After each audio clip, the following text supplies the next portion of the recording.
this is Anshuman sir, and today we are going to discuss our lecture number 2.7, and our today's topic is the dielectric and polarization. Dear student, this topic is very important and oftenly questions are coming from this topic. So let me start. First of all, in the previous class we already discussed about the dielectrics, and we already discussed that dielectrics are insulator. Dielectrics जो होते हैं वो insulators होते हैं. Basically ये क्या होते हैं? इंसुलेटर्स होते हैं. इनमें बाउंड इलेक्ट्रॉन्स होते हैं. लेकिन इंसुलेटर और डायलेक्ट्रिक में एक बेसिक डिफरेंस ये होता है कि जब भी आप किसी इंसुलेटर को, एक ऐसे इंसुलेटर को आप डायलेक्ट्रिक कहते हैं, एक ऐसे इंसुलेटर को आप डायलेक्ट्रिक कहेंगे जब आप उसे किसी एक्सटर्नल फील्ड में रखें. मान लीजिए आपके पास कोई एक मटेरियल है जो इंसुलेटिंग मटेरियल है और उसे आप एक एक्सटर्नल इलेक्ट्रिक फील्ड में रख रहे हैं. मान लीजिए ये हमारे पास पॉजिटिव प्लेट है, ये नेगेटिव प्लेट है और इसके बीच में एक यूनिफॉर्म इलेक्ट्रिक फील्ड है, और इस इलेक्ट्रिक फील्ड में आपने इस एक इंसुलेटर को आपने प्लेस कर दिया. और जैसे ही आप इंसुलेटर को प्लेस करते हैं तो इसके अंदर के जो बाउंड इलेक्ट्रॉन्स हैं, है ना, इसके अंदर के जो बाउंड इलेक्ट्रॉन हैं, हम देखते हैं कि वो क्या हो जा रहे हैं, वो इंड्यूस हो जा रहे हैं. इस पॉजिटिव प्लेट की तरफ नेगेटिव चार्ज अट्रैक्ट हो रहा है और नेगेटिव प्लेट की तरफ पॉजिटिव चार्ज, और इस तरह से ये क्या हो जा रहा है, इंड्यूस हो जा रहा है. लेकिन ये अपने ऑर्बिट से बाहर नहीं निकल पा रहे. That's mean when a insulator placed in a external electric field and it get induced, then such type of insulator is known as dielectrics. right? क्या कहते हैं उसे? हम डायलेक्ट्रिक कहते हैं. राइट? आई होप ये अंतर समझ में आ गया होगा. अगर वो इंड्यूस नहीं होता है तो ऐसे इंसुलेटर को हम प्योर इंसुलेटर कहते हैं, क्योंकि इसमें बाउंड इलेक्ट्रॉन्स होते हैं. और डायलेक्ट्रिक्स बेसिकली क्या है? एक तरह का इंसुलेटर है, और जब इस तरह के इंसुलेटर को आप फील्ड में रखते हैं तो हम देखते हैं कि वो क्या हो जा रहे हैं, इंड्यूस हो जा रहे हैं. अभी भी ये जो हैं इंसुलेटर ही होते हैं, बट इनके अंदर इंडक्शन की प्रोसेस आ जाती है. इंडक्शन का प्रोसेस होता है और पॉजिटिव और नेगेटिव के फेज में क्या हो जाते हैं, ये अट्रैक्ट होना स्टार्ट हो जाते हैं. तो इस समय इस इंसुलेटर को हम क्या नाम दे देते हैं? डायलेक्ट्रिक नाम दे देते हैं. आई होप ये बात आपकी समझ में आ गई होगी. हालांकि इस इंडक्शन की वजह से जो ये इंड्यूस चार्जेस जो इंड्यूस होते हैं, ये कोई अपना जो है नेट इलेक्ट्रिक फील्ड इनका क्या होता है, जीरो होता है. इनकी वजह से इलेक्ट्रिसिटी कभी भी फ्लो नहीं हो सकती, क्योंकि ये फ्री टू मूव नहीं होते हैं. अभी भी इनको हम इंसुलेटर ही कहते हैं, but ready to you know कि इसके चार्जेस इंड्यूस हो जाते हैं, ready to induce. Right? I hope ये समझ में आ गया होगा. अब आगे हम बात करते हैं जो डायलेक्ट्रिक्स होते हैं. डायलेक्ट्रिक जो होते हैं वो दो तरह के होते हैं, टू टाइप्स. राइट? ये बहुत इंपॉर्टेंट है. डायलेक्ट्रिक दो तरह के होते हैं, that is the non polar dielectric and polar dielectric. So आज हमारा जो मेन पर्पज है, हमें इन कॉन्सेप्ट को समझना है. Non polar dielectric and polar dielectric.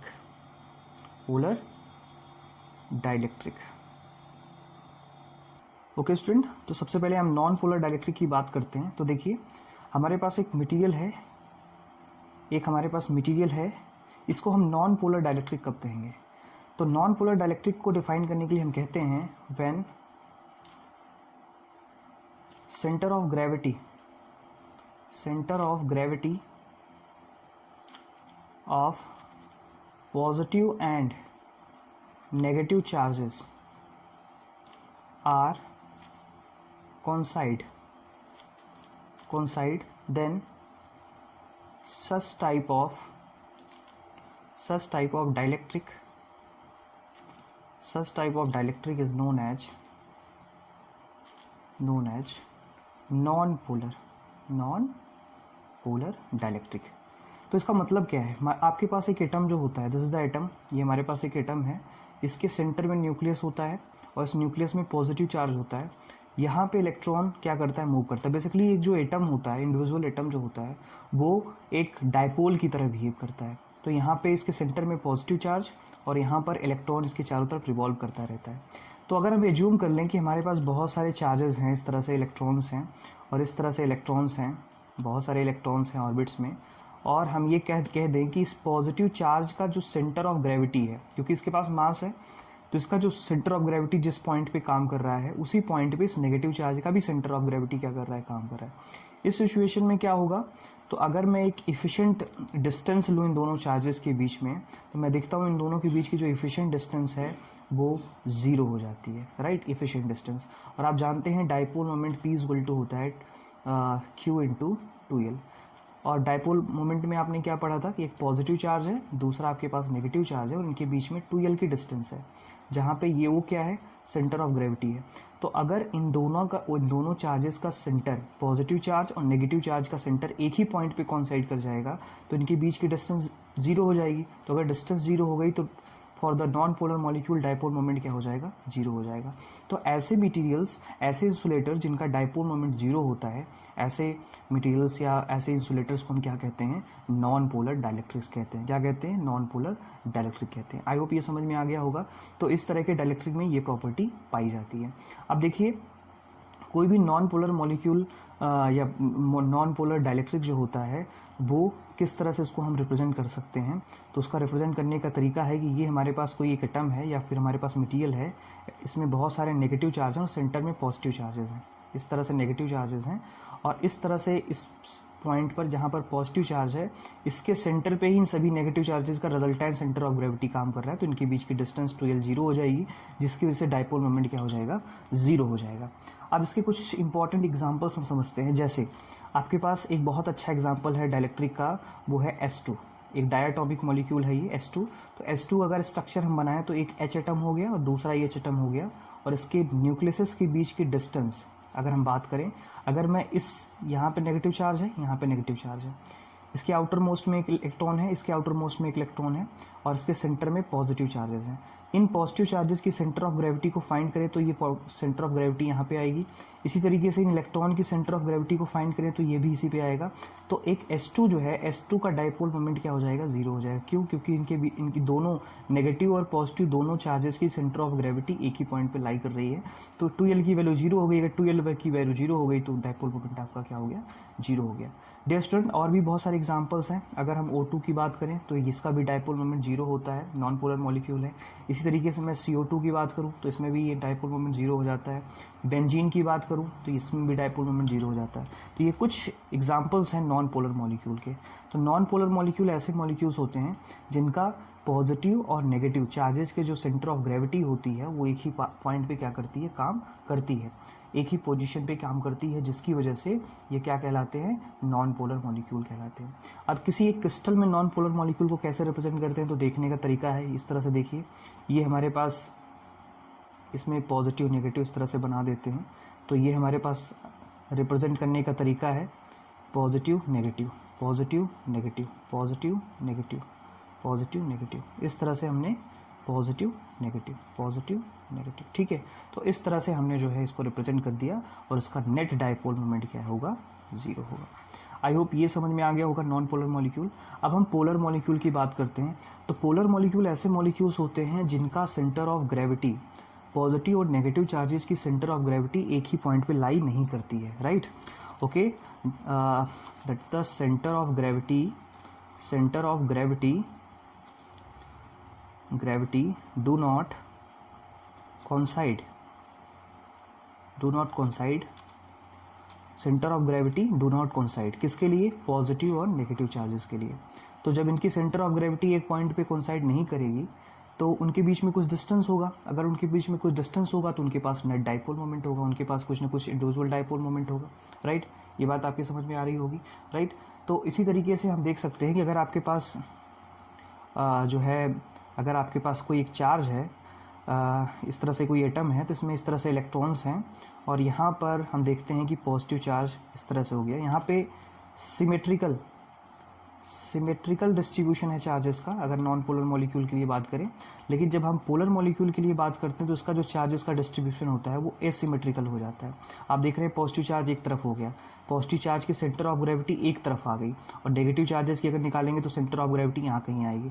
तो इनके बीच में कुछ डिस्टेंस क्रिएट हो जाएगा, जिसकी वजह से इनके पास कुछ डायपोल मोमेंट आएगा। तो ये जो इम्पोर्टेंट पॉइंट है समझने के लिए कि इनका जो डिस्ट्रीब्यूशन होता है चार्जेस का वो कैसा होता है, सिमेट्रिकल होता है। जब भी सिमेट्रिकल होगा, आप देख रहे हैं इसमें भी सिमेट्री है, इसमें भी सिमेट्री है, तो जब भी सिमेट्री होगी तो ऐसे मॉलिक्यूल की पॉजिटिव और नेगेटिव चार्जेस की सेंटर ऑफ ग्रेविटी एक ही पॉइंट पे लाई करेगी। तो उसे हम क्या कहेंगे, नॉन पोलर डाइलेक्ट्रिक कहेंगे।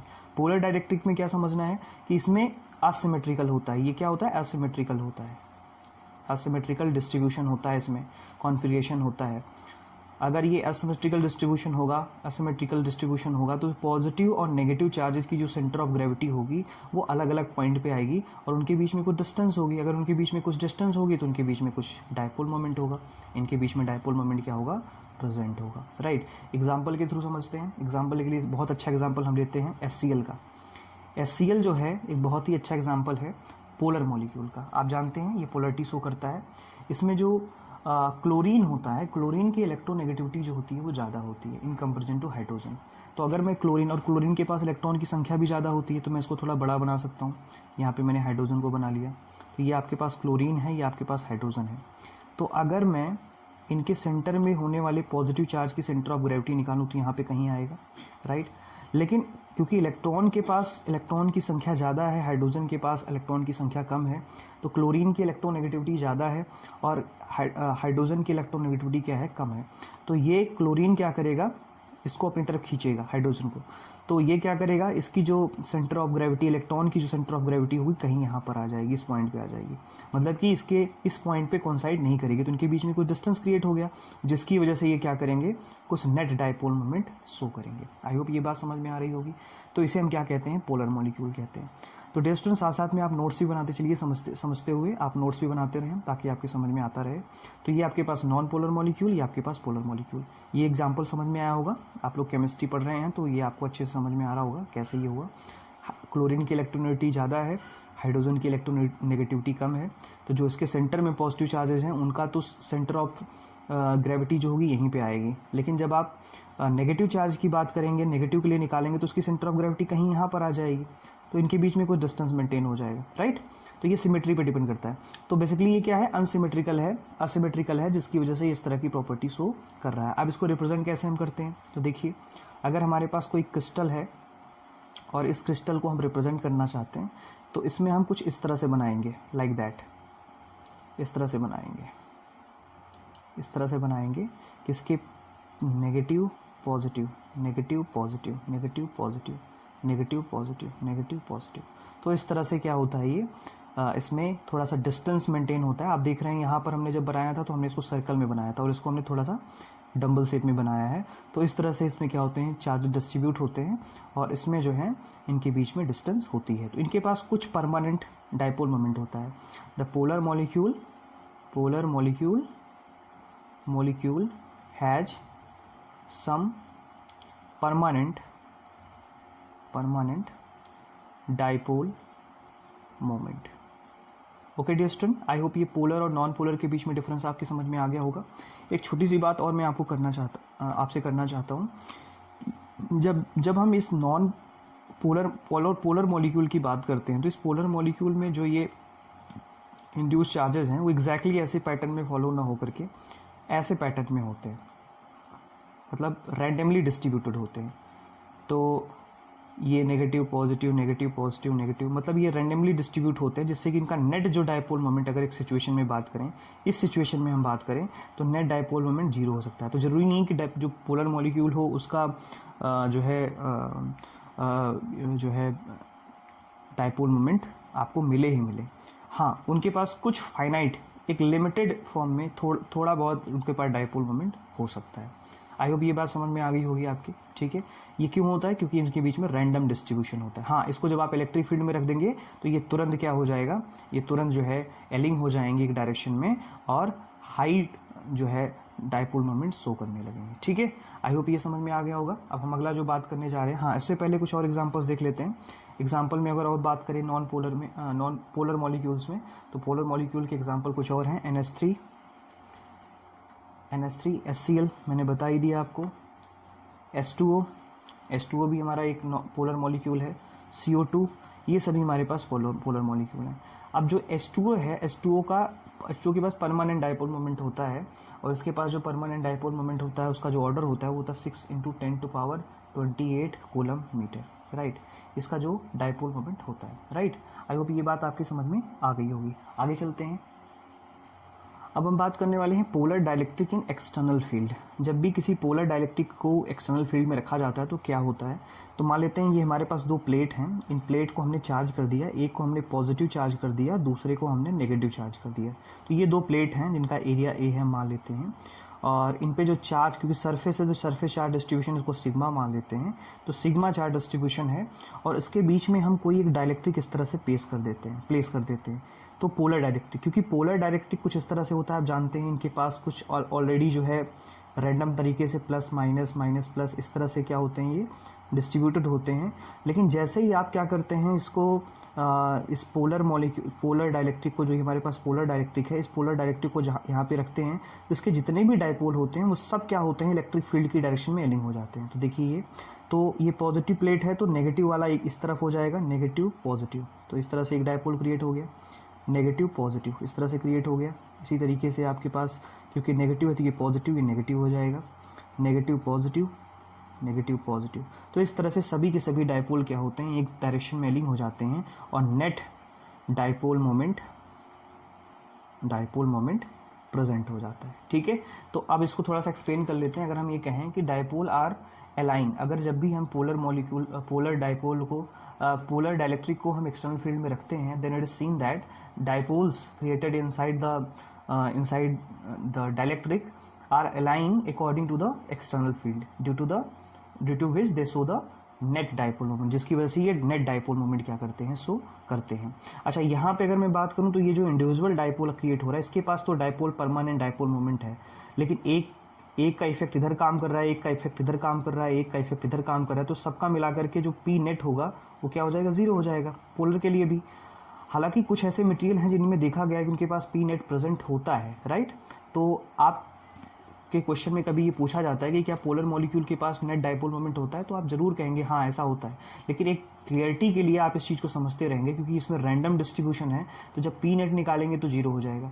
हाँ, अगर इसको मैं इस इलेक्ट्रिक फील्ड में रखता हूँ तो जो हमारा नेट डाइपोल मोमेंट है, क्योंकि डाइपोल मोमेंट तो उसके पास पहले से ही था, लेकिन अगर टोटल हम डाइपोल मोमेंट निकालें तो इसके पास क्या आ जाता है, प्रेजेंट आ जाता है, एक परमानेंट आपको यहाँ पे मोमेंट मिलता है। अब हम नॉन पोलर मॉलिक्यूल की बात करें, नॉन पोलर, हालांकि मैं इसको मॉलिक्यूल कह रहा हूँ, डाइलेक्ट्रिक है, नॉन पोलर डाइलेक्ट्रिक। अगर मैं नॉन पोलर डाइलेक्ट्रिक की बात करूँ तो ये हमारे पास फील्ड है, इस फील्ड में मैंने क्या किया, एक नॉन पोलर डाइलेक्ट्रिक हमारा कैसा था, ऐसा था, राइट। इनका जो प्लस और माइनस इन दोनों का जो सेंटर ऑफ ग्रेविटी थी वो एक ही पॉइंट पे काम करी थी, जिसकी वजह से इनका पी नेट क्या था, जीरो था, राइट। इनका इंडिविजुअल अपना खुद का एक इंडिविजुअल डाइपोल का भी जो पी नेट था वो क्या था, जीरो था। लेकिन जैसे इस नॉन पोलर डाइलेक्ट्रिक को हम इस एक्सटर्नल फील्ड में रखते हैं तो ये पॉजिटिव वाला क्या करता है, इसके नेगेटिव वाले चार्ज को अपनी तरफ खींचता है, स्ट्रेच करता है, और जो ये पॉजिटिव वाला है नेगेटिव वाला उसे क्या करता है, अपनी तरफ स्ट्रेच करता है। तो हम देखते हैं होता क्या है कि जो नेगेटिव वाला है वो इधर की तरफ नेगेटिव वाले चार्जेस इस तरह से और पॉजिटिव वाले इस तरह से क्या हो जाते हैं, क्रिएट होना स्टार्ट हो जाते हैं, और इनके पास एक नेट डाइपोल मोमेंट, क्योंकि जैसे ये स्ट्रेच करेंगे तो इनके बीच में डिस्टेंस क्रिएट हो जाएगी। अभी इनका सेंटर एक ही जगह पे कोइंसाइड था, लेकिन जैसे ही आपने इसको इलेक्ट्रिक फील्ड में रखा, इलेक्ट्रिक फील्ड ने क्या किया, नेगेटिव उधर खींच लिया और पॉजिटिव इधर खींच लिया, तो इनके सेंटर में डिफरेंस आ गया। तो अगर सेंटर में डिफरेंस आ गया तो इनके बीच की डिस्टेंस क्रिएट हो गई, तो इनके पास नेट डाइपोल मोमेंट आ जाएगा। तो ये है नॉन पोलर जो है का फंक्शन, कि किस तरह से नॉन पोलर बिहेव करते हैं। तो हम ये कह सकते हैं, when a non polar dielectric is place inside the external electric field, the atoms of the dielectric get stressed due to which they acquire some distance, है ना, उनके बीच में कोई डिस्टेंस आ जाती है, they acquire some distance between them and they show net but finite dipole moment, right. तो I hope ये समझ में आ गया होगा। तो अगर इसको फिगर के थ्रू में समझे तो पहले तो ऐसा था, लेकिन जैसे ही हमने इलेक्ट्रिक फील्ड अप्लाई किया हम देखते हैं कि ये कैसा कन्वर्ट हो गया, positive negative positive negative positive negative, तो इनके बीच में कुछ डिस्टेंस आ गई। आई होप ये बात आपकी समझ में आ गई होगी। तो इस तरह से हमने नॉन पोलर डाइलेक्ट्रिक की बात कर ली। अब एक प्रोसेस हम पढ़ते हैं, ये जो इलेक्ट्रिक फील्ड हम अप्लाई करके किसी एक नॉन पोलर मॉलिक्यूल को पोलर मॉलिक्यूल में कन्वर्ट कर रहे हैं, तो इस प्रोसेस को हम कहते हैं पोलराइजेशन। क्या कहते हैं, पोलराइजेशन। तो हम बात करते हैं पोलराइजेशन। तो पोलराइजेशन बहुत इंपॉर्टेंट टॉपिक है, एग्जाम में आता है, तो इसको पहले इसकी बेसिक डेफिनेशन समझते हैं। जैसे अभी आपने ये देखा कि जैसे ही हमने इस नॉन पोलर मॉलिक्यूल को यहाँ पे रखा, ये क्या बन गया, पोलर बन गया। तो ये जो प्रोसेस है इलेक्ट्रिक फील्ड की हेल्प से किसी भी पर्टिकुलर नॉन पोलर मॉलिक्यूल को पोलर बना देना, ये जो प्रोसेस है उसे क्या कहते हैं, पोलराइजेशन कहते हैं। ठीक है, अब इसकी ऑथेंटिक डेफिनेशन हम नोट कर लेते हैं। तो नोट करिए, the stretching of dielectric atoms due to displacement of charge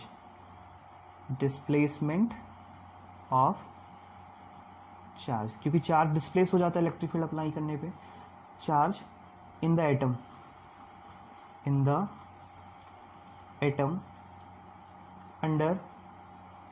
under the action of applied electric field right is called polarization। तो ये इसकी ऑथेंटिक डेफिनेशन है, the stretching of dielectric atom due to displacement of the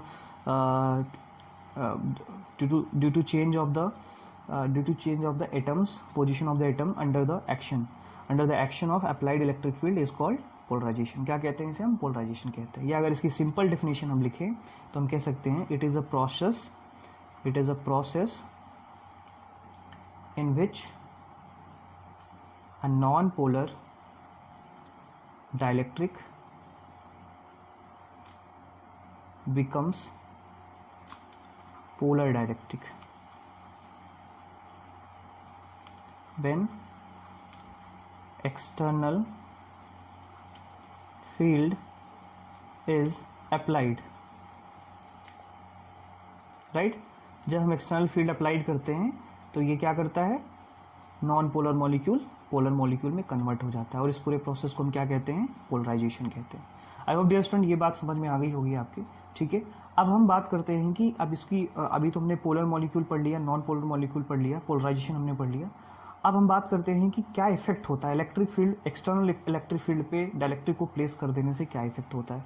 तो हम बात करते हैं polarization of a dielectric slab.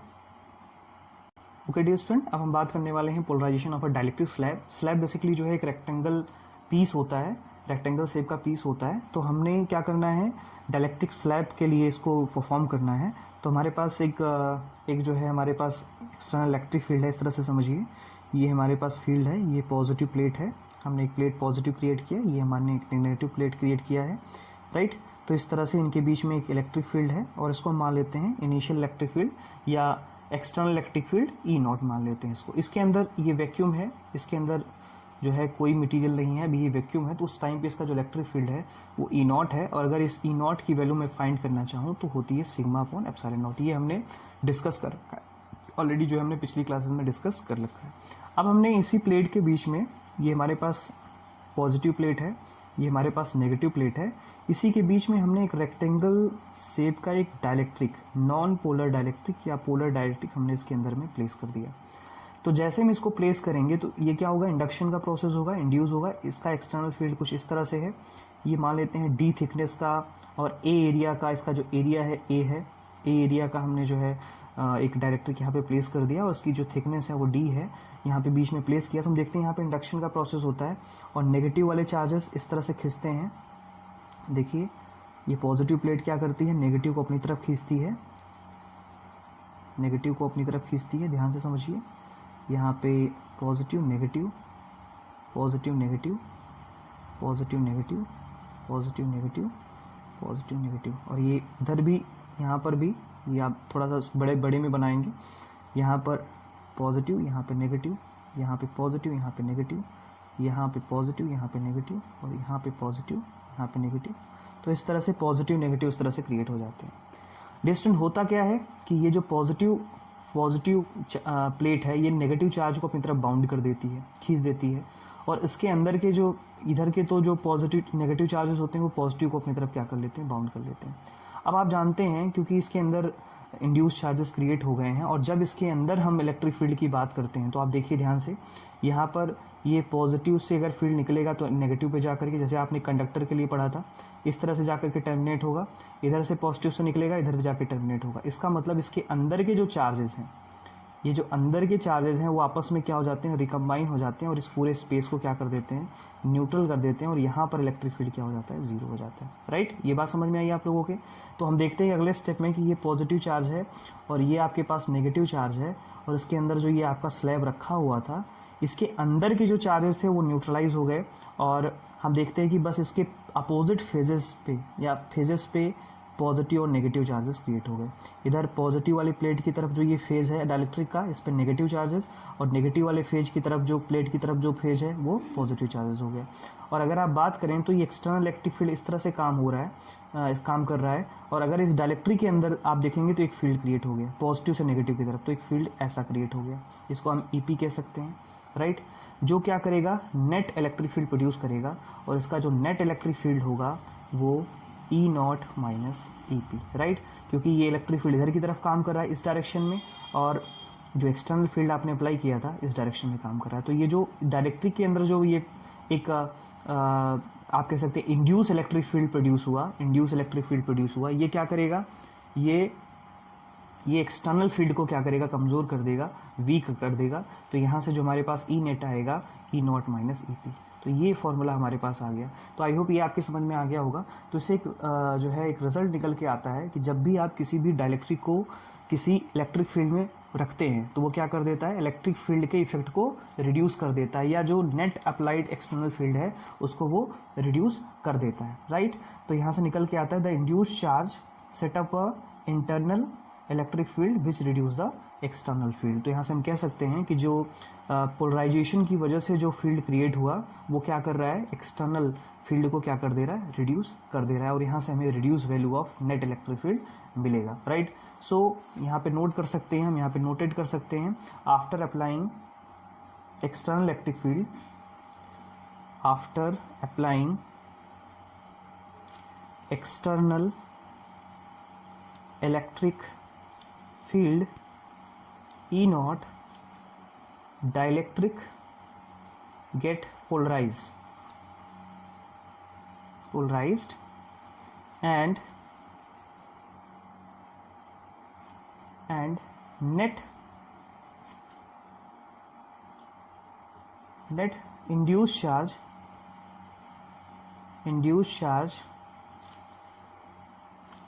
is created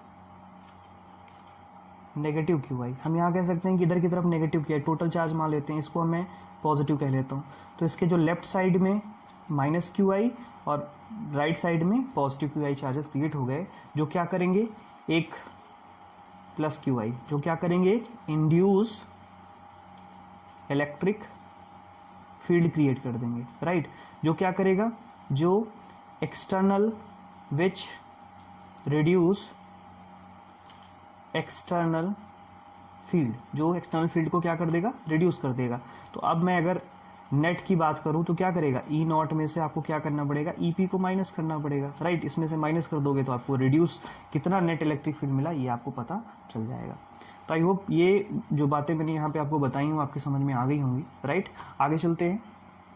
अब इसको हम समराइज कर सकते हैं। समराइज करने का तरीका है ऑन प्लेसिंग, आप भी नोट करते चलिए, on placing a dielectric slab inside an electric field, the strength of the electric field get reduce, क्या हो जाता है, रिड्यूस हो जाता है। ये जो आपने लिखा है इससे कंक्लूजन निकलता है reduce, and likewise E is called, अब जो ये निकला, अब इसका क्या नाम, नया नाम रख देते हैं, E is called reduce value of electric field. Right, तो इसकी रिड्यूस वैल्यू हो गई जो ई आई, और यहाँ पे ई नॉट क्या है, एक्सटर्नल फील्ड है, ई पी क्या है, इंड्यूस इलेक्ट्रिक फील्ड है जो अपोजिट डायरेक्शन में प्रोड्यूस होगा, और इन दोनों से जो नेट हमें मिलेगा उसे हम कहेंगे reduce value of the electric field. ठीक है, आई होप ये समझ में आ गया होगा डियर स्टूडेंट्स। अब हम आगे चलते हैं और कुछ बातें करते हैं। ठीक है, अब आगे जो बात करने वाले हैं हम बात करने वाले हैं डाइलेक्ट्रिक कॉन्स्टेंट की। इसके पहले भी हमने इसकी बात कर रखी है, डाइलेक्ट्रिक कांस्टेंट। तो डाइलेक्ट्रिक कांस्टेंट को हम के से रिप्रेजेंट करते हैं, डाइलेक्ट्रिक कांस्टेंट को हम के से रिप्रेजेंट करते हैं और उसको डिफाइन करते हैं। ये एक बेसिकली क्या होता है, एक रेशियो होता है। तो it is the ratio of applied electric field. अब आपने कितना इलेक्ट्रिक फील्ड अप्लाइड किया, applied electric field to strength of reduce electric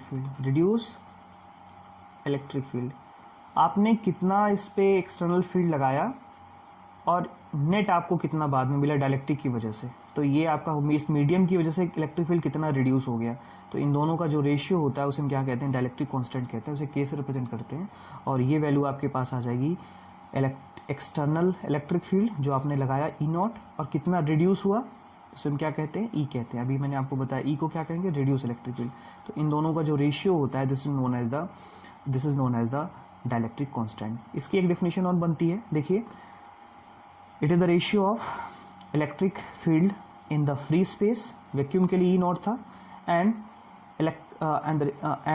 to the ratio of electric field in the medium. तो देखिए मीडियम में जब भी इलेक्ट्रिक फील्ड आएगा तो वो क्या हो जाएगा, उसकी वैल्यू कम हो जाएगी। सो इसको आप कह सकते हैं electric field strength in vacuum to the electric field strength in medium, right. Basically ये जो ई है वो मीडियम की वजह से, जब आपने मीडियम रखा तो इलेक्ट्रिक फील्ड रिड्यूस होकर के कितना हो गया, ये ई हो गया, रिड्यूस इलेक्ट्रिक फील्ड। तो आपने इसे क्या नाम दे दिया, फॉर मीडियम। ठीक है, तो ये आप थोड़ा सा इसको समझते रहेंगे, जानते रहेंगे डाइलेक्ट्रिक कांस्टेंट के बारे में। ओके, अब थोड़ा सा और आगे चलते हैं और कुछ बात करते हैं इस पर हम जो है पोलराइजेशन के ऊपर। पोलराइजेशन में कुछ और टर्म्स हमें पढ़ने होते हैं, कुछ फॉर्मूले हमें बनाने होते हैं जो हम देखते हैं। डियर स्टूडेंट, अब हम बात करते हैं पोलराइजेशन वेक्टर की, पोलराइजेशन वेक्टर। ठीक है स्टूडेंट्स, तो बेसिकली पोलराइजेशन जो है वो एक वेक्टर क्वांटिटी है, इसको पोलराइजेशन वेक्टर कहते हैं, या इसको हम पोलराइजेशन डेंसिटी भी कहते हैं, इसको हम पोलराइजेशन डेंसिटी भी कहते हैं, या नॉर्मली इसको नाम हम देते हैं पोलराइजेशन। और इसको हम पी से नोट करते हैं, इसके ऊपर वेक्टर लगाते हैं, कैपिटल पी से नोट करते हैं। इस बात को आपको ध्यान में रखना है। ठीक है, तो पोलराइजेशन वेक्टर, पोलराइजेशन डेंसिटी और पोलराइजेशन, सिंपली पोलराइजेशन, इसको हम पी से डिनोट करते हैं। डिस्टेंट बेसिकली होता क्या है ये, कि जब भी आप देखिए ये आपके पास फील्ड है और इस फील्ड में जैसे ही आप किसी नॉन पोलर मॉलिक्यूल को रखते हैं वो क्या हो जाता है, पोलर मॉलिक्यूल हो जाता है। तो उसके जैसे मान लीजिए ये आपने डाइलेक्ट्रिक स्लैब रखा तो उसके यूनिट वॉल्यूम में कितना डाइपोल क्रिएट हुआ, that is known as the polarization density और पोलराइजेशन वेक्टर, राइट। सो हम कह सकते हैं the induce dipole moment developed induced dipole moment developed per unit volume, right, per unit volume of the dielectric slab। जो आपने dielectric slab लिया है उसके पर यूनिट वॉल्यूम में कितना डाइपोल मोमेंट क्रिएट हो रहा है when it place in external field. जब आप एक्सटर्नल फील्ड में किसी डाइलेक्ट्रिक को रख रहे हैं तो उसके यूनिट वॉल्यूम में कितना डाइपोल मोमेंट क्रिएट हो रहा है, इसे हम क्या कहते हैं, पोलराइजेशन वेक्टर और पोलराइजेशन डेंसिटी कहते हैं। तो ये डी स्ट्रेस क्या हो जाएगा, P polarization vector P equal to, इसको स्मॉल पी से, डाइपोल मोमेंट को हम स्मॉल पी से नोट करेंगे, राइट, अपॉन वी। तो ये हमारे पास एक फॉर्मूला आ गया कि पोलराइजेशन, यहाँ पे जो कैपिटल पी और स्मॉल पी का ध्यान रखेंगे, यहाँ पे जो स्मॉल पी है इसे हम कहते हैं, स्मॉल पी को हम नाम देते हैं डाइपोल मोमेंट, और कैपिटल पी जो है वो क्या है आपका, पोलराइजेशन है, पोलराइजेशन, राइट। और वी क्या है यहाँ पे वॉल्यूम है, राइट। आई होप ये बात आपके समझ में आ रही होगी। अब अगर एज्यूम कर लें, let us assume small p is the dipole moment, small p क्या है, डायपोल मोमेंट है, और कैपिटल N जो है वो number of dipole created in unit volume, in unit volume. अगर हम ये कह दें कि इस डाइलेक्ट्रिक के यूनिट वॉल्यूम में कैपिटल N नंबर जो है डायपोल क्रिएट हो रहे हैं, तो इसकी जो डायपोल डेंसिटी कितनी हो जाएगी, capital P equal to N into P। यही तो हुआ, यही तो हुआ। अगर यूनिट वॉल्यूम को मान लिया जाए तो यूनिट वॉल्यूम में कितने नंबर ऑफ डायपोल क्रिएट हो रहे हैं, एक डायपोल मोमेंट से एक के डायपोल मोमेंट से मल्टीप्लाई कर दे तो हमें नेट डायपोल मोमेंट पता चल जाएगा, राइट। ये बात आप समझ पा रहे हैं। तो हमारे पास क्या फॉर्मूला आ गया, capital V equal to small n into dipole moment. तो यहाँ से हम लिख सकते हैं polarization density is equal to number of dipole created in unit volume. Unit volume में कितने नंबर ऑफ डायपोल क्रिएट हो रहे हैं, और उसको अगर एक डायपोल के डायपोल मोमेंट से मल्टीप्लाई कर दें तो आपके यूनिट वॉल्यूम में कितना डायपोल है ये पता चल जाएगा। तो क्योंकि V को हमने ऑलरेडी 1 मान रखा है, तो जो ये आपका P होगा वो इसके बराबर हो जाएगा, और अगर यूनिट में नंबर ऑफ डायपोल हमें पता है तो मल्टीप्लाई करके हम नेट डायपोल मोमेंट पता कर सकते हैं। तो इस तरह से हमने इस पोलराइजेशन डेंसिटी की बात कर ली। आई होप ये समझ में आ गया होगा आपके, ठीक है। अब इसमें कुछ और इम्पॉर्टेंट टर्म्स आते हैं जो हमें पढ़ने होते हैं, और इसमें हम कुछ इम्पॉर्टेंट टर्म्स जो है डराइव करते हैं जो कि बहुत इम्पॉर्टेंट है, राइट। अब आपने एक रिलेशन यहाँ पे इस्टेब्लिश हमें करना है। देखिए आपने ये जूम कर लिया, ये हमारे पास अभी मैंने बताया था कि इसका एरिया आप A मान लीजिए डाइलेक्ट्रिक का, और इसका जो डायमीटर है या फिर इसकी जो ब्रेड्थ है वो आप D मान लीजिए। तो इसका वॉल्यूम कितना हो जाएगा, वॉल्यूम हो जाएगा आपका A इंटू डी, ये हो जाएगा। ये बात आपके समझ में आ रही है, राइट। अब क्योंकि यहाँ पर अगर आप बात करें तो जैसे ही आप डायरेक्ट्रिक को इसमें रखते हैं तो अपोजिट फेज पे चार्जेस क्रिएट हो जाते हैं। इस तरह से आप देखिए, यहाँ पे पॉजिटिव और यहाँ पे नेगेटिव। तो अब क्योंकि यहाँ पे चार्जेस आ गए हैं तो हम इसे कह सकते हैं surface charge density due to polarization, और क्योंकि एक्सटर्नल फील्ड है इसके लिए हमने सरफेस चार्ज डेंसिटी मान रखी है, राइट। इसको नॉट आप लिख सकते हैं सिग्मा नॉट, और इसको सिग्मा पी लिख सकते हैं। सिग्मा पी क्या है, surface charge density for the external field, surface charge density for the polarization या स्लैब के ऊपर जो क्योंकि पोलराइजेशन की वजह से हो रहा है। तो ये हमने वॉल्यूम सबसे पहले फाइंड किया। अब आपके पास पोलराइजेशन का फॉर्मूला है P is equal to small p dipole moment upon volume.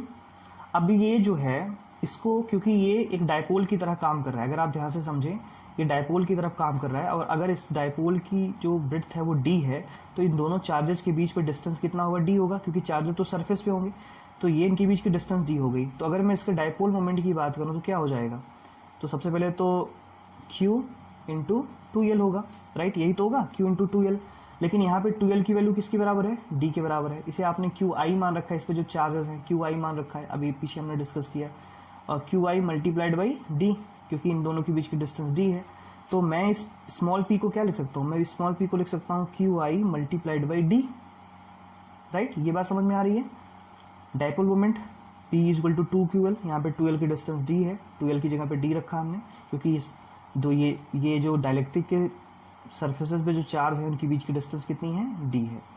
तो यहाँ से ये वैल्यू आ गई। अब हम क्या कर सकते हैं, v को क्या लिख सकते हैं, v को लिख सकते हैं a इंटू डी, डी से d कैंसिल हो गया, और यहाँ से क्या आ गया qi अपॉन a, और qi अपॉन a को आप क्या कहते हैं, सिग्मा p कहते हैं, that is the surface charge density due to polarization. तो यहाँ से पोलराइजेशन जो आ गया वो किसके बराबर आ गया, सिग्मा p के बराबर। ये बहुत इंपॉर्टेंट रिलेशन है, ये आप जानते रहिए। अब इसकी हेल्प से हम क्या कर सकते हैं, एक्सटर्नल फील्ड को कैलकुलेट कर सकते हैं। अभी आपने ये पढ़ा कि जो reduce value of electric field होगी, it is the external value जो आपकी इलेक्ट्रिक फील्ड की है, उसमें से अगर आप पोलराइजेशन वाली वैल्यू माइनस कर दें तो आपको ये वैल्यू पता चल जाएगी। अब आपको पता है कि जो इलेक्ट्रिक फील्ड प्रोड्यूस होता है, जो ई होता है, वो होता है सिग्मा अपॉन एप्सिलॉन नॉट, ठीक है, सिग्मा अपॉन एप्सिलॉन नॉट। तो ये मैं यहाँ पे क्या लिख सकता हूँ, सिग्मा अपॉन, इसको मैं लिख सकता हूँ sigma P upon epsilon not, लिख सकता हूँ इसे मैं। अगर इसके लिए, इस सरफेस के लिए लिखना हो मुझे, इसके अंदर जो डायलेक्ट्रिक है उस सरफेस के लिए लिखना हो, तो मैं क्या लिख सकता हूँ, sigma P upon epsilon naught. Dear student, sigma P की वैल्यू आपने पी एज्यूम कर रखी है, तो मैं यहाँ से लिख सकता हूँ E naught minus P upon epsilon naught. तो इस तरह से हमारे पास एक रिलेशन आ गया polarisation vector external electric field और reduce value of electric field के बीच में एक रिलेशन हमारे पास आ गया। इस रिलेशन का यूज़ हम आगे करने वाले हैं। इसका इक्वेशन नंबर हम कुछ नाम रख देते हैं, इसका इक्वेशन नंबर ए नाम रख देते हैं। इस इक्वेशन का यूज़ करके हम रिलेशंस को क्या करते हैं, डिराइव करते हैं। ओके, आगे देखते हैं। स्टूडेंट एक बहुत ही इंपॉर्टेंट टर्म के बारे में भी डिस्कस करेंगे, इलेक्ट्रिक ससेसिबिलिटी। अभी इलेक्ट्रिक ससेसिबिलिटी जो है वो क्या होती है, तो बेसिकली इलेक्ट्रिक ससेसिबिलिटी जो होती है वो उस डाइलेक्ट्रिक की प्रॉपर्टी होती है, राइट, कि वो कितना पोलराइज हो पा रहा है। तो ये इलेक्ट्रिक ससेसिबिलिटी हमें ये बताता है कि कोई भी मटेरियल, कोई भी डाइलेक्ट्रिक जो है वो कितने लिमिट तक जो है पोलराइज हो सकता है। तो बेसिकली ये हमें एक लिमिट बताता है कि इस लिमिट अगर डाइलेक्ट्रिक ससेसिबिलिटी किसी भी मटेरियल की ज़्यादा है तो वो ज़्यादा उसका पोलराइजेशन होगा, उस पर डाइपोल ज़्यादा क्रिएट होंगे। इसी तरीके से अगर इलेक्ट्रिक ससेसिबिलिटी जो है कम है, इसका मतलब उसका पोलराइजेशन कम होगा, राइट। तो बेसिकली ये प्रॉपर्टी है किसी भी डाइलेक्ट्रिक की जो हमें ये बताता है कि वो मटेरियल पोलराइज होगा या नहीं होगा, या कितने लिमिट तक पोलराइजेशन हो सकता है। तो डियर स्टूडेंट, इसको हम समझने के लिए कहते हैं the polarization density of a dielectric slab is directly proportional to the applied electric field. So dear students, यहाँ पर हम थोड़ा सा समझते हैं कि जो नेट इलेक्ट्रिक फील्ड है वही तो उसके अंदर पोलराइजेशन कर रहा है। ध्यान से समझिए, ये हमारे पास मान लेते हैं, ये हमारे पास जो है इस तरह से फील्ड है और इसके बीच में आपने ये डाइलेक्ट्रिक रखा है, इलेक्ट्रिक फील्ड। अब ये इलेक्ट्रिक फील्ड जितना ज़्यादा स्ट्रांग होगा इसके अंदर के डाइपोल को उतना ज़्यादा क्रिएट करेगा, मतलब ईपी की वैल्यू उतनी होगी, राइट। इसका मतलब जो पोलराइजेशन वेक्टर होता है वो डायरेक्टली प्रोपोर्शनल होगा आपके एक्सटर्नल इलेक्ट्रिक फील्ड के। समझ में आ रही बात। तो पोलराइजेशन वेक्टर जो होगा या पोलराइजेशन डेंसिटी जो होगी वो डिपेंड करेगी कि आप कितना एक्सटर्नल फील्ड अप्लाई कर रहे हैं। अगर ज़्यादा आप एक्सटर्नल फील्ड अप्लाई करोगे तो इसके अंदर जो डाइपोल होंगे वो ज़्यादा क्रिएट होंगे, ठीक है, ये बात समझ में आ रही है। अब जब इसको हम प्रोपोर्शनलिटी को नेग्लेक्ट करते हैं तो हमारे पास एक कांस्टेंट आ जाता है और ये कांस्टेंट प्रोपोर्शनलिटी कांस्टेंट है और इस कांस्टेंट की जो वैल्यू होती है वो होती है एप्सिलॉन नॉट जाई, ठीक है, एप्सिलॉन नॉट जाई, या इसको हम सिंपली जाई लिख सकते हैं। तो यहाँ मैं लिख सकता हूँ P इक्वल टू जाई ई इंटू ई, ठीक है, ये रिलेशन हमारे पास आ गया। डियर स्टूडेंट, बट ये रिलेशन करेक्ट नहीं है। अगर इसको हम डायमेंशनली चेक करते हैं तो डायमेंशनली चेक करने पे ये रिलेशन करेक्ट नहीं आता है। फिलहाल अभी इसको पहले हम डिफाइन कर लेते हैं। अब यहाँ से अगर मैं जाई ई जो कि एक कॉन्स्टेंट वैल्यू होती है और कांस्टेंट वैल्यू होती है किसी भी डाइलेक्ट्रिक के लिए, तो जाई ई की वैल्यू क्या हो जाएगी बेटा, जिसको हम क्या कहते हैं, इलेक्ट्रिक ससेसिबिलिटी कहते हैं। तो ये हो जाएगा P अपॉन E, राइट। ये हमारे पास एक रिलेशन आ गया।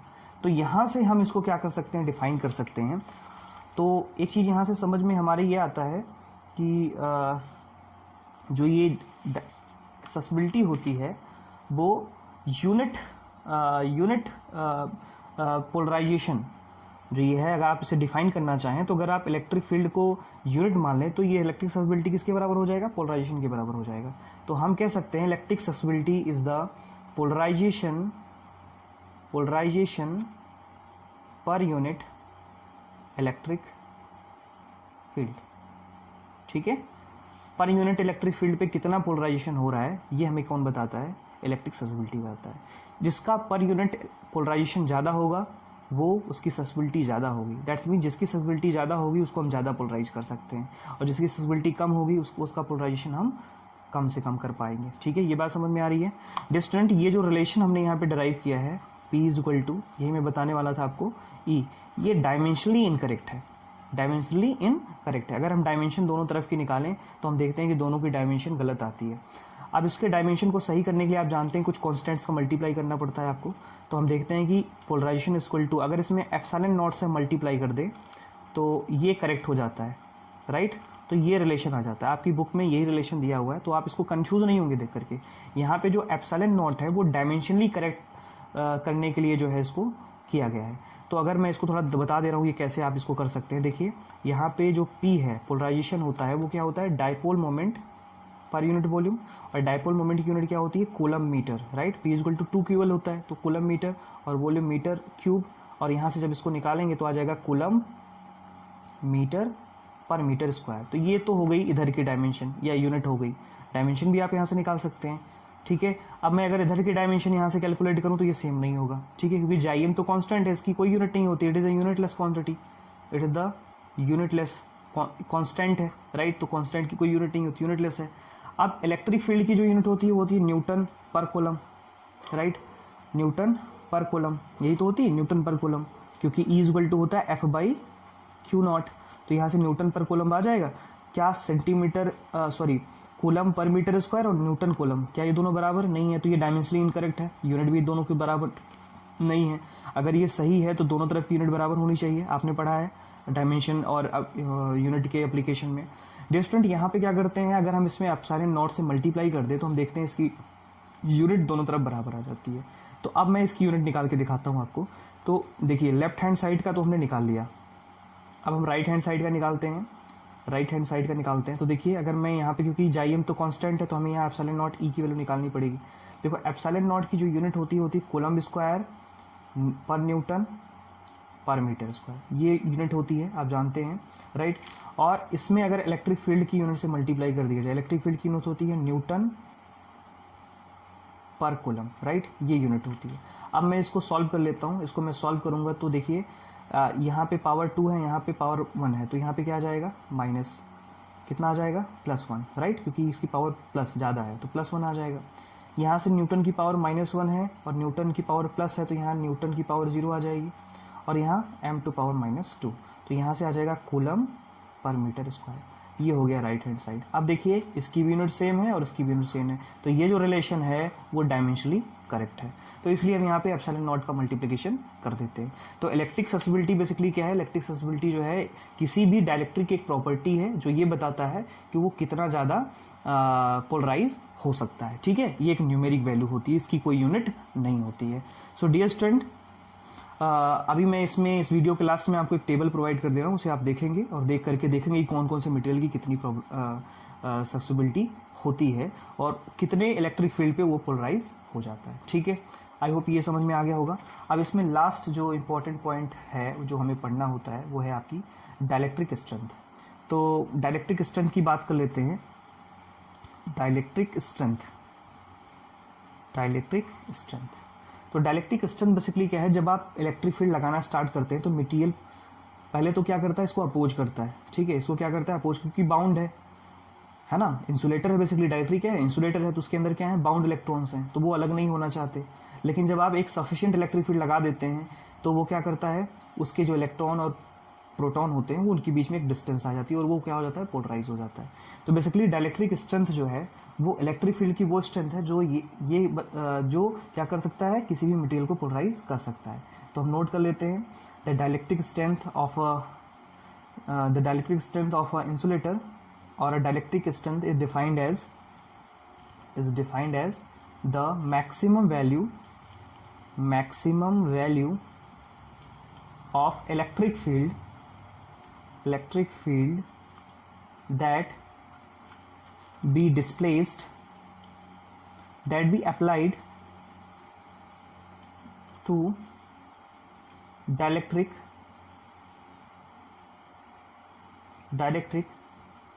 without its इलेक्ट्रिक ब्रेकडाउन, ठीक है। ये इलेक्ट्रिक फील्ड की वो मैक्सिमम वैल्यू होती है, अगर उससे ज़्यादा आप कर दें तो वो जो मटेरियल आपका है वो क्या हो जाएगा, पोलराइज हो जाएगा, ठीक है। वहाँ तक तो वो पोलराइज नहीं होगा, लेकिन उससे ज़्यादा, जैसे मान लीजिए हम एयर की बात करें तो एयर 10⁶ न्यूटन पर कूलम के इलेक्ट्रिक फील्ड पे क्या हो जाता है, पोलराइज हो जाता है। ये इसकी लिमिट है, अगर इससे ज़्यादा आप कर दोगे तो एयर भी क्या हो जाती है, पोलराइज हो जाती है, ठीक है। तो ये इसकी क्या है, डाइलेक्ट्रिक स्ट्रेंथ है। एयर एक तरह का डाइलेक्ट्रिक मटेरियल है, और अगर हम बात करें तो ये क्या हो जाता है, 10⁶ पे क्या हो जाता है, पोलराइज हो जाता है आसानी से, ठीक है। अब एक टेबल दे रहा हूँ, उस टेबल को आप देखिए और उसमें जो है रिलेशन को आप फाइंड करिए, ओके। डियर स्टूडेंट, अब हम एक बहुत ही इंपॉर्टेंट रिलेशन को डिस्कस करने जा रहे हैं, रिलेशन बिटवीन जाइएम, that is the electric susceptibility, and dielectric constant. तो इनके बीच में एक रिलेशन हमें एस्टेब्लिश करना है। अभी इसके पहले आपने ऑलरेडी जो डिराइव कर रखा है, E = E0, इसके बाद आप देखिए E = E0 - P/ε0, ये आपने जो है डिराइव किया था, जहाँ पे P क्या है, आपका पोलराइजेशन वेक्टर है, राइट। ये आपने ऑलरेडी इसको डिराइव कर रखा है, ठीक है। और अभी आपने एक और रिलेशन डिराइव किया कि पोलराइजेशन वेक्टर जो होता है, इट इज द जाइएम ε0 E, राइट। ये रिलेशन आपने यहाँ पे डिराइव किया था, इसकी वैल्यू यहाँ रख देते हैं, तो यहाँ से हमारे पास आ जाएगा E = E0 माइनस P की वैल्यू पुट करते हैं तो जाइएम ε0 E/ε0 से ε0 कैंसिल हो गया, और E equal to E naught chi M minus chi M E. इसको इधर ले आते हैं, इसको जब इधर ले आएंगे तो हमारे पास रिलेशन होगा E naught equal to that is the E को कॉमन ले लेंगे, यहाँ से आ जाएगा 1 प्लस जाई एम, राइट। ये वैल्यू आ गई, आप समझ पा रहे हैं, इसको इधर ले गए तो ये प्लस हो जाएगा, और यहाँ से फिर हम ई को इधर ले आए तो ई नॉट अपॉन ई आ जाएगा, और यहाँ से आ जाएगा 1 प्लस जाई एम।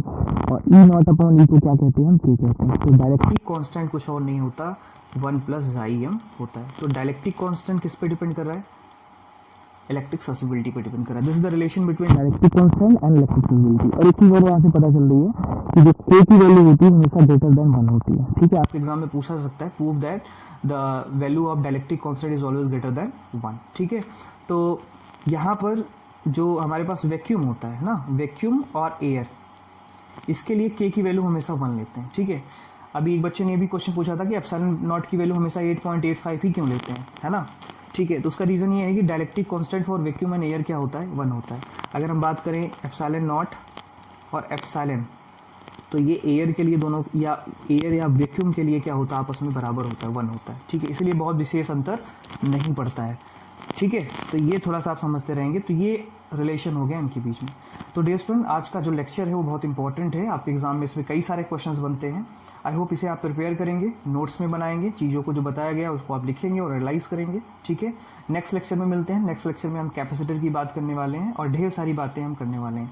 कैपेसिटर इस चैप्टर का लास्ट टॉपिक है, उसके बाद ये चैप्टर आपका ओवर हो जाएगा, ठीक है। Thank you.